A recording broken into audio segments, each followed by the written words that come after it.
So blessed, so grateful to be here today in the forest.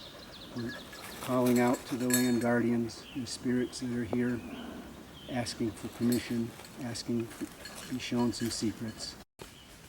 On our way in, we found this Manitou stone. It's about almost 3 foot high. Each of these is a 1 foot increment, and it's about 1.5 feet wide. It does mark the energy lines, and it is pretty impressive. All right, this flat stone pile here is what I believe is a decapitated stone column. Shortly you'll see some stone columns. In other words, this was probably 5 or 6 feet tall, a stone column. It's a pretty impressive feat. But if I come here, you can just see one energy line, 2 energy lines, 3, 4. So someone took the top of this. This marks several energy lines. The energy lines that carry the earth force. The life force is in the air. It recirculates through the earth as the earth force, nourishing all of life close to the top subsurface of the earth. But anyway, this is just, unfortunately, somebody decided to take the tops off here for some reason. Okay. Well, there's a fence uphill from us, so they may have used it as a free source. This picture is from late April. The stone column should be 5, maybe as tall as 6 feet. It happened on this piece here because I saw the jutting stone. I thought I was finding another Manitou. When I got closer, this is circular, and it's flat rocks all stacked up on top of each other into a pillar shape. It's circular, it's round, and it's probably 1.5 feet to 2 feet off. All right. I'm standing near an earth chakra right now. I did a video on earth chakra years ago. You can access that to learn more.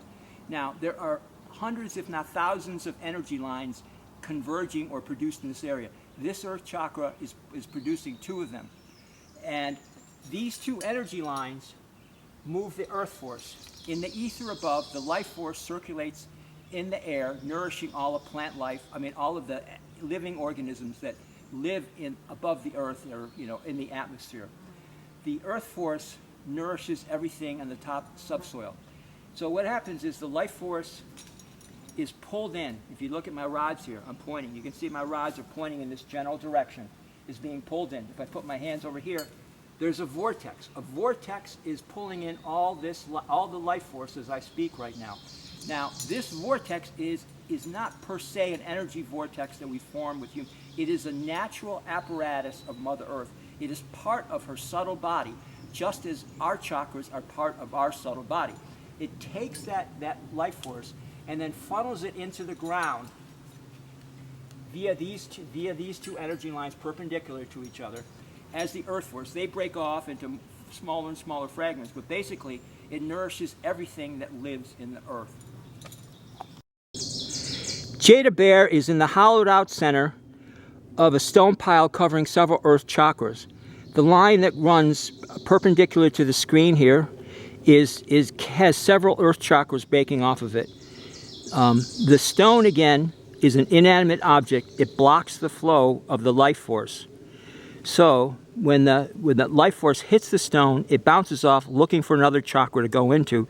And because of this, it begins to permeate the air and filling it, making it very charged with the life force. To give you an idea of how prolific this place is, for stone structures I should say, that is a Manitou stone on the side of a trail. It doesn't stick out more than 4, 5, 6, 7 inches. With so many energy lines converging in a general area, sort of like a ganglia of nerves or a nest of nerves as I would call it, you get these stone piles where they can mark energy lines. So they use the opportunity and mark in energy lines. And if you notice a large stone pile here, the checkered staffs mark separate energy lines, but there's a ton load of energy lines coming out of that mound. And as I turn here, you can see that there's a white line marking, 2 staffs marking an energy line that connects it, again, to another stone mound and other stone mounds going down this hill here. So this is how they chose to mark this area.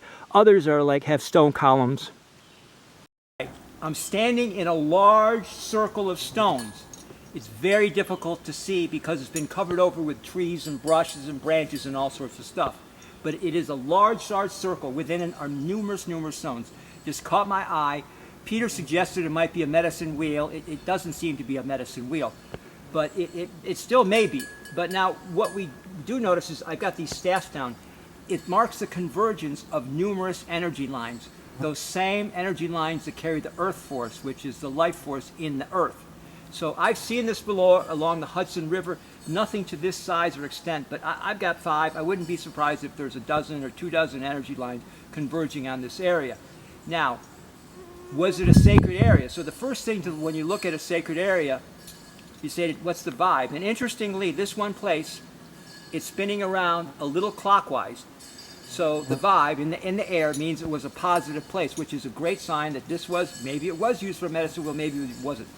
But a better confirmation for places that are thousands of years old. This place is thousands of years old. It is in the woods and it's dilapidated, it's falling apart. I imagine there was numerous vortices, but what is still here is in the area that I am in, there's a blind spring, meaning that there is water below, right below where I'm speaking, there's a spring of water trying to rise to the surface of the earth. And again, if you looked at my videos, you understand that a blind spring comes about from positive, loving intentions, where people do good acts, where people pray, meditate, help others, act altruistically. So a blind spring confirms this is a sacred area. Exactly what it was used for, I don't know. I've seen similar things again like this, but nothing this extent. This is probably what we've seen today. We've been lost trying to find these darn stone columns, but this is a pretty incredible find, to find an ancient ceremonial stone circle like this that may have once been a medicine wheel or something similar. But anyway, just really interesting. I hope to spend some more time and learn here. Thank you. 2 more decapitated or stones removed from the top of these stone columns. But we're on our way out, at least trying to find our way out. Just came across these on the path. Somebody put their plastic there, sat on there probably to do hunting or do something like that. We never found the row of 30 or so stone columns, and we even got a little lost trying to get out. But all in all, it was a great day and a great survey.